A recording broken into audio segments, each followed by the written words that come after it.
Hey guys, welcome back to the Atypical Declutter game. My name is April and this is Atypical Life. Today is day 10, use it one more time. Okay, so just be warned, this tip might backfire, but it's one of my favorites.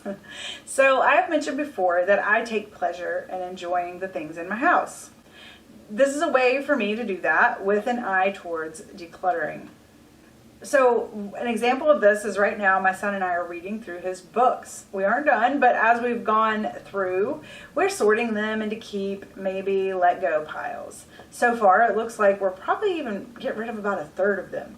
He's recently started kind of growing out of the more simple stories that we read when he was little. So it's fun to kind of go through them one more time and enjoy them together. And then I let him decide, hey, do we want to keep these? And then, I have veto power. He knows that. And, work together on decluttering that. We're also working through some board games and puzzles, and that's super fun. Hey, let's play this game and see if we want to keep it. He loves this. This is super fun for him. It's super fun for me because then once again I get one more use out of the thing and I'm like, okay, we can let this go. I can say thank you to it and we can let it go. Sometimes I pull out all the clothes that I'm unsure about for the season or for whatever season. And I try to wear them in the order of how they're hanging. That's one way to do it.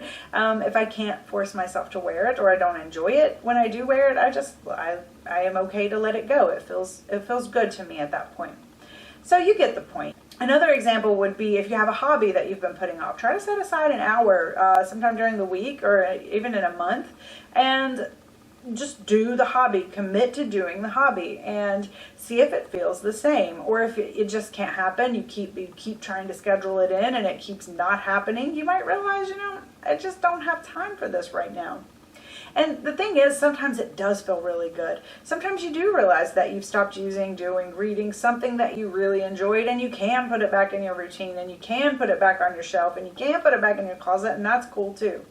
Sometimes you realize that you do still like it. But then there's those times when you're just like, hey, I can't do this right now. I can't use it right now. I don't have time for this right now. I'm not enjoying this right now. And maybe you should let it go or even put it in storage. I will caution, if you're deciding on storage, really think about it. Is it really something that you're going to come back to, and is it replaceable? And how much, how easy is it to replace? Storing things isn't always the best solution. So if you feel like you can let it go, then go ahead and do that. Otherwise, use it and then be okay. Either keep it or let it go. Put it back where it belongs. Anyways, that's all for today. Let me know your thoughts on this topic. Do you do this? I think that this is I don't hear about it as commonly, but I do hear people occasionally say that they have some version of this. So let us know what your version is. Don't forget to post your progress on Instagram. It's #atypicaldecluttergame, and let us know what you think down below. And we'll see you again tomorrow. Bye.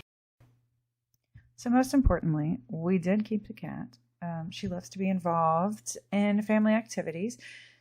So this was an example of all the things, or a handful of things that we got out one afternoon, and my son and I used it one more time. We played with it all one more time. We worked the puzzles. We opened the Paw Patrol watch and it was actually broken.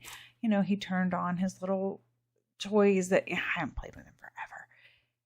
But it was a good moment for him to realize, oh yeah, these things are too baby for me. Examples of something that I might do in my life would be like makeup, play with my makeup one more time, or, use a kitchen appliance one more time. So this can be applied to all kinds of different things. And another note, I want to get back to working with your kids, but another thing to be conscious of is that, especially when you first start doing this with kids, they might want to keep more. And that's okay. It's about trying to condition them, get them used to this idea. And as they do it more and more, as you do it more and more with them, they actually become more and more willing to start to let go of things. But I want to make a whole video about teaching techniques you can use with your kids. So this is day 11. This is 110 items. I can see that there's more than 10 items here, but sometimes I just groups of small things together just because if I counted every single little small thing every time, every piece of paper, then I would never, ever, ever make very much progress. So